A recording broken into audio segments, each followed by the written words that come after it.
suite à une fin de contrat, dont mon travail initial, donc j'étais cariste à la base, et tout simplement j'ai décidé de me reconvertir en agriculture. Donc pour ça, j'ai fait des formations au sein de la Chambre d'agriculture sur les PAM, donc en transformation, la réglementation en général. Et du coup, j'ai eu la chance d'avoir mon beau-père qui m'a prêté un bout de terrain pour commencer. Et voilà, et du fil en aiguille, j'ai continué. Ça s'est agrandi sur 1 hectare de PAM, avec une multitude de variétés. Donc là, pour le moment, il y a à peu près une trentaine de variétés. Et 90% des plantes sont des plantes pérennes, et le reste en annuel. Et toutes les années, je rafraîchis en rajoutant des plantes et des variétés un petit peu moins ordinaires. Quand on est en pleine saison, après c'est beaucoup de transformations, donc en sirop, en pot d'aromates, en sachet d'infusion, etc. Mais c'est vrai que le matin, principalement, c'est la commande au client et préparer le séchoir. Donc, le safran, chez moi, il arrive à peu près la 2e semaine d'octobre.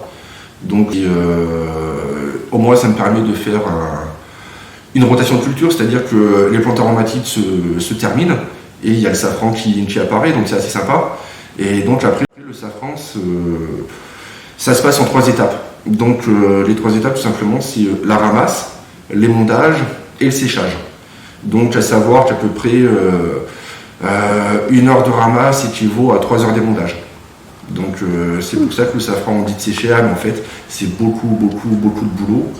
Et donc après pour l'émondage, c'est simple en fait, toutes les années quand c'est la période du safran, je poste un message sur Facebook et ceux qui veulent venir, ils peuvent venir, pas forcément pour travailler ni quoi que ce soit, juste pour regarder, mais c'est vrai qu'il y en a beaucoup qui veulent rester le matin et l'après-midi, donc on se fait une séance d'émondage tous ensemble, on est 6-8, enfin ça dépend des jours, et c'est vachement convivial tout simplement, c'est que le petit plus qu'il y a sur ma ferme, tout simplement c'est le cadre de travail. C'est vrai que travailler au milieu des plantes aromatiques, tout ça c'est juste génial. En couple basilic, on a toutes ces effluves qui nous montent au nez, tout ça. Je suis tout simplement amoureux de ce métier. Et oui, d'un côté il y a les vaches, d'un autre côté il y a les plantes aromatiques. Donc on n'est pas en usine, donc c'est juste génial. Donc en fait le manoir, ici on travaille en famille, donc moi je m'occupe de partie plantes aromatiques et c'est ma belle-mère qui s'occupe du manoir et des gîtes. Donc en fait tout simplement c'est que quand on a des clients, les clients ils sont vachement ravis d'être ici parce que c'est vrai que c'est un cadre assez splendide. Donc c'est un manoir du comte de Jonas, fin 14e, début 15e siècle. Et c'est vrai que les gens quand ils viennent ici, ils se retrouvent dans un cadre vachement sympa.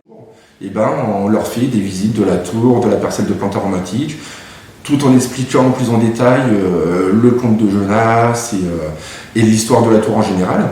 À chaque fois, ils ont dans les gîtes des petits pots d'aromates. Ils ont toutes sortes de produits qui viennent de l'exploitation agricole.